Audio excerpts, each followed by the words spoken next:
And here is the final game of the match between JyGein and I. We rolled again and I won, so I'm able to choose to go second, as I've been praying to do. And feeling deja vu from the last game of the match, set 3 Panda Scene and pass. More deja vu and starting off the Nectar of the Gods with a 1-1 split between Taratlus and Leviathan.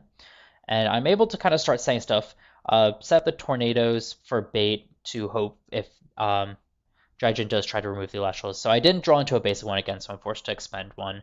Again, just showing I need more of those basics, but still feel like it's a terrible start. Have my shield. Kinleo, again, funny enough, not playing out an Elestral ends up benefiting me as Kinleo won't get its Nexus value.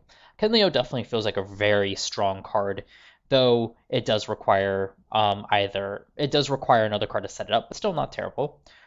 Choosing to keep Panda Scene defense, just expending 1 spirit.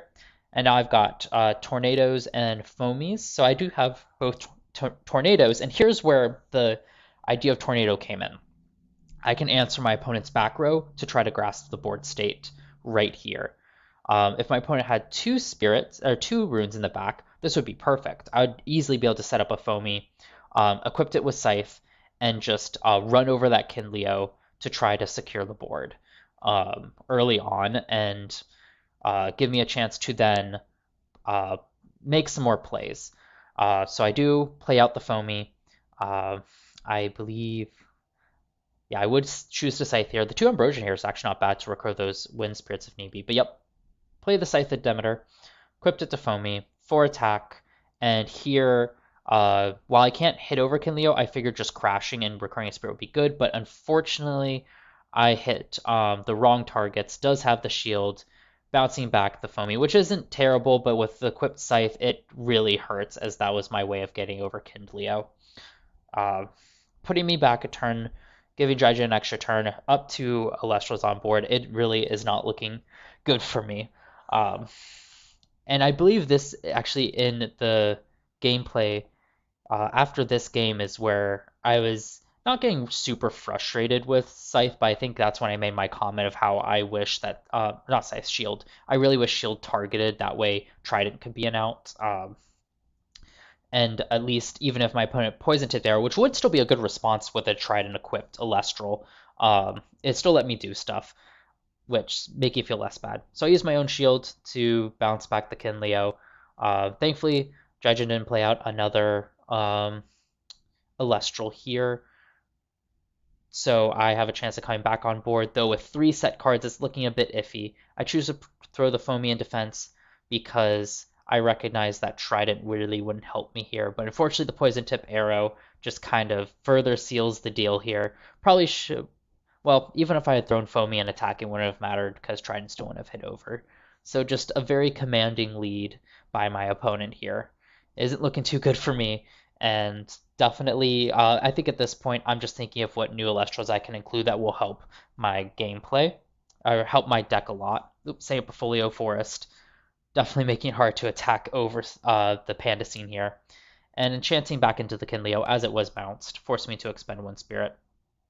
So another Nectar of the Gods. Didn't love playing it here, but kind of had to. Didn't feel as bad with Ambrosia. Get a Tad Puff, so at least now I actually have plays I can make. Obviously, can't afford to play too much around the runes right now. And again, here's where Trident would be phenomenal, as I would be able to avoid a Shield of Achilles and try to grasp back that board state. It would force my opponent to have Poison Tip Arrow to better deal with it, or some other response. So Ambrosia let me get back in the game. End up having all 3, which is really nuts here. But the 4 Water Spirits, I'm feeling pretty good, as that's all I'm going to need. I have the 2 Ambrosia if I need to grab back more. And with how my opponent's deck has been playing, I'm not too worried about too many responses. But unfortunately, she has the other shield, making it bouncing back the Capricorn, meaning I'm back to square one needing a 1 Spirit Elestral. So really, really not looking good here. And actually don't remember if I just decide to throw in the towel here, as I'm going to find it really tough to come back. I believe my only realistic out, yeah, especially with the Scythe. Circle in the Sky. Yeah, I think might be saying for game to knock out the rest of my spirits, so that might just be game here. But really, even if it was, yeah, it's just game here. And this is where I mentioned the shield with the trident, I believe. But if I had even one spirit left, I would need a Tadpuff here to be able to come back, as I could Ambrosia Tadpuff straight into Capragol. Actually, double Ambrosia with one spirit would have been enough, or one Ambrosia with two spirits would have been enough to go Capragol or Ambrosia, Tadpuff, Capragol, call a Foamy. Just showing off the Centaur in hand. Didn't really get to see it in this matchup. As I was playing a control deck, I think it was a bit hard to feel comfortable for my opponent to feel comfortable to go up into that Centaur, meaning that we really didn't get to see what her deck could fully do. But I think that also shows how risky those 3-cost Elestrals can be. But anyway, that is it for this match. Unfortunately, I did not come out on top, but I learned a lot of valuable information on what I desperately need to improve about this deck, and more on that in the discussion I have afterwards. So as a quick recap to all my matches, I would definitely say that there's a lot of potential in this deck. The Earthquake inclusion felt really strong as just being able to answer stuff, as well as whenever I got the Foamy Capragol stuff going, especially with Tadpuff in hand, it felt really good.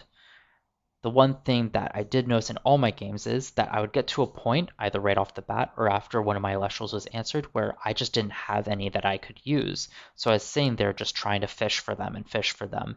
And sometime in one game I got it, and most, it just ultimately ended up with me losing.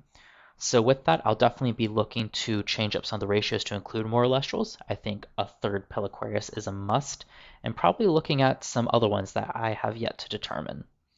As for things I think I should cut, I think a lot of the artifacts like the Demeter are good starts, as they are more better paired with our of the Elestrals of the deck. So without the Elestrals, especially the equips here, the artifacts, they're completely useless.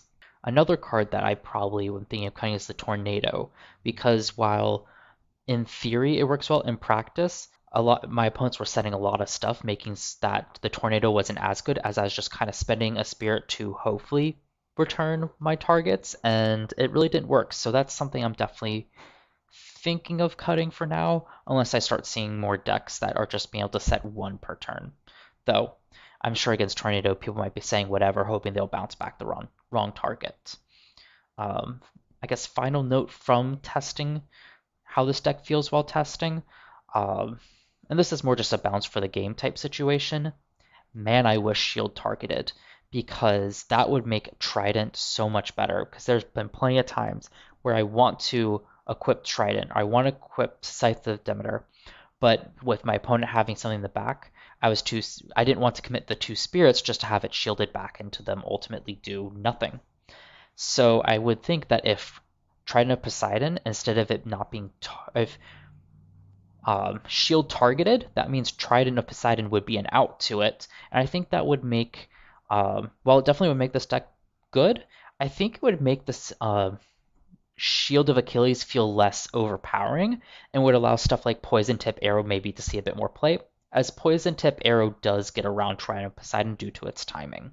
I know at the end of my deck discussion video, I opened up the floor to discussion on how the deck is supposed to be, but of course feel free to comment some suggestions down here. In this video, since I did bring it up, I'll definitely be reading it, and while I'll probably have tested an updated list by the time that I'm reading these comments, I still think they would be good to just be able to further improve this deck over time with more playtesting.